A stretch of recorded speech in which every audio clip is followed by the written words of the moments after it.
My Father is the gardener.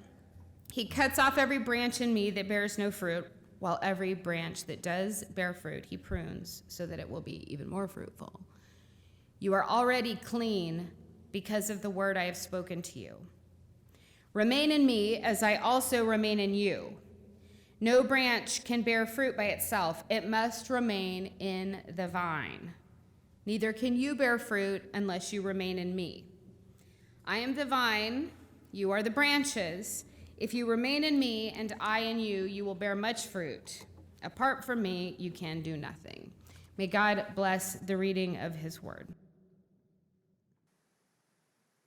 First Sunday I was here, Bob Baker made a prayer request thanking God for the money he was saving from the discount he was getting on his manicures and pedicures because of all the nails he'd lost to diabetes. That was one of my first prayer requests from you people. I'm not sure why we continued doing open prayer requests after that Sunday. It was, and I'm trying for you, Keith, to do a baseball metaphor. It was a fly ball from left field that he threw just to see if the pitcher could catch. Okay! Woo! On the way past me out the door, dear Sarah Henning leaned over and told me to give it back to you as good as I got, and we would be okay. And boy, did you give it to me. Jerry Mason used to watch me from his pew, waiting for the days when I forgot to set my phone down before I got in the pulpit, and then I'd set it here, and he would call me from his pew to see if I'd left my ringer on while I was leading worship. So one time I went in there and answered him, which left him pretty stumped, but he kept doing it. And one time I looked at the phone, looked at him, and Susie saw it, and she looked at me, and she looked at him, and she looked at that phone, and her arm came out faster than anything you've ever seen, across his chest. And from then on, I knew it was coming because Jerry would twist his body and lift the needle away from Susie.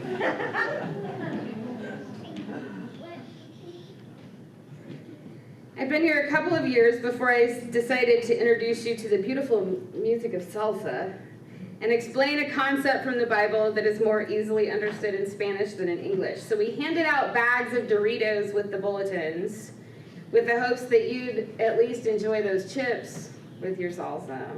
Okay.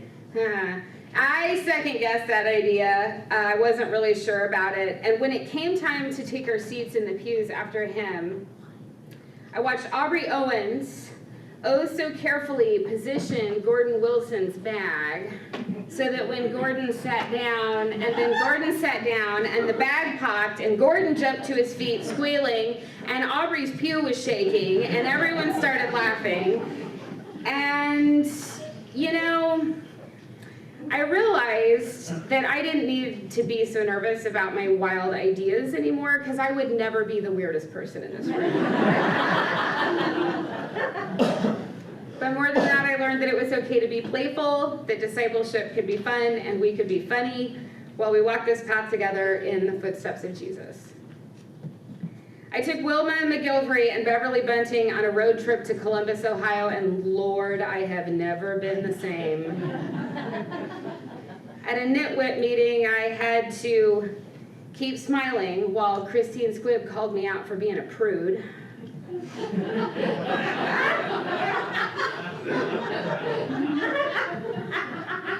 We surprised all the children with a water balloon. It wasn't a fight. It was a full-on massacre by water balloon of all the children by the parents. And I mowed water balloon fragments out of my yard for weeks. Dick Gunlock once very seriously told me he needed to have a private conversation with me, had me sit in the front seat of his Corvette, and then turned on the radio and played me Big Smith's His Eye is on the Baptist. And if you haven't heard it, you should go to iTunes and get that one. And I looked at Dick and went, oh my goodness, I found the right place. We hosted the senioritas for pizza and card playing, gave it a gangster theme, and then stood back with mouths open as we watched how they decided to costume themselves for the evening. And then Hazel, who was in drag, kept hitting on Ann Peters, who was dressed as a gangster's mole. And I have a couple of stories actually about Hazel and drag and hitting on people. Speaking of drag, I'm still not sure what to think about that drag show spaghetti supper UMW threw a couple of years ago. But the food was good. It was great even. And the chili cook-offs at the fish fries, the salad suppers, the one big roast, the bake sales. Y'all can cook, even if you sometimes cook raisin pie. We have laughed together a lot. But that's just some of our experiences, not the sum of our shared experiences. We've shared communion, candlelight communion on Christmas Eve, communion at caroling that has been particularly poignant for me as we became, in small groups, the church for people who couldn't attend.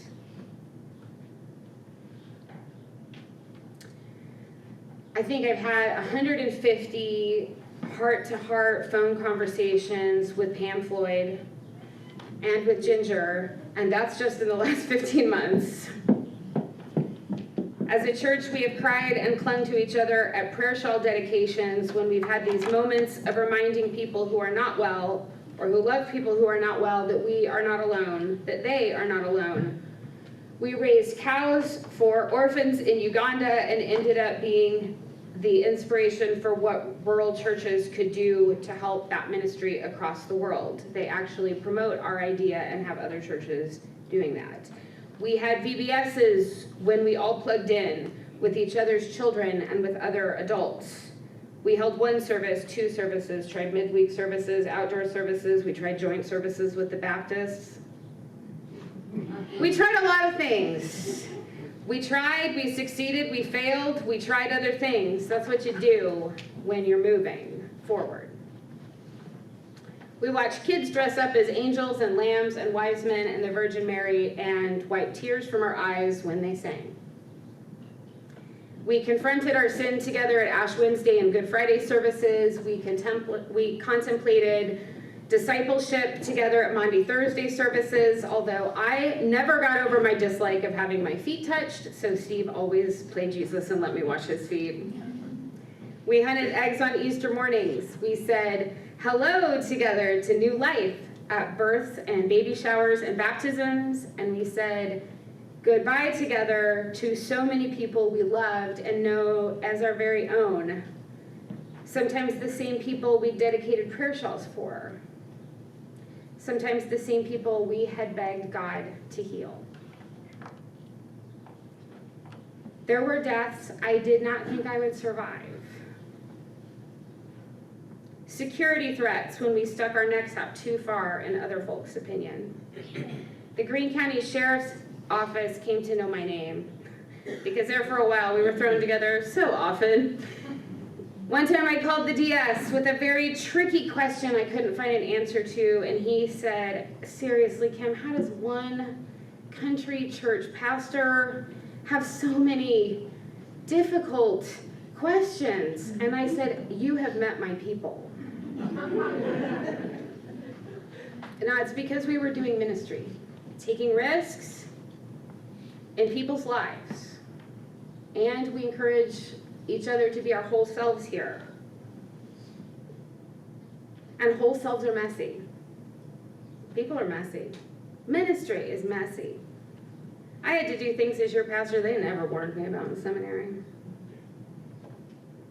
They say God never gives you more than you can handle, and they are wrong. And now you're going to get some testimony. Because you are the example of God giving me more than I could handle. If God didn't give me more than I could handle, though, why would I need God? Right. And if I didn't need God, why would I stand up here week after week and tell you you need God? If you were easy, how would I have learned that I can't do the job of pastor without God's help? Which is exactly what every pastor needs to learn. And what we need to teach as pastors, every parishioner. And that's a message the church needs to reach outside the church with. We need God to handle this life. You had to be too much. So I would never think that I didn't need the Lord to do the heavy lifting around here. God has done a lot of heavy lifting here. I have so many stories about you, but here is my quintessential Bodark story I will carry with me in my heart. So larger than life, Bob Baker had to have part of his foot amputated. And he'd already lost his other leg. And the joke he had made that first Sunday I was here wasn't funny anymore.